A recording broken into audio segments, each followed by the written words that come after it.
عكسنا الادوار، عوض ما نتناولوا هذا التحرش ضد المراه بطريقه اعتياديه، خلينا الراجل يتعرض لنفس الموقف باش يحس بالمعاناه ديالها.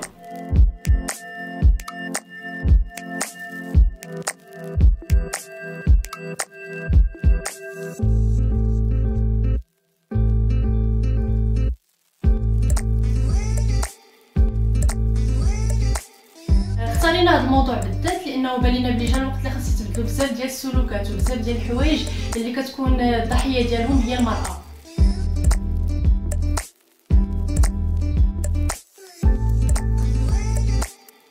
كانوا تعليقات اللي ايجابيه ومشجعه، وكانوا تعليقات اللي شويه مستفزه اللي ما عرفناش اهتمام كبير، حيت كانت تعليقات مجانيه وما كانتش مبنيه على واحد الفكر نقدي بناء ومنفتح.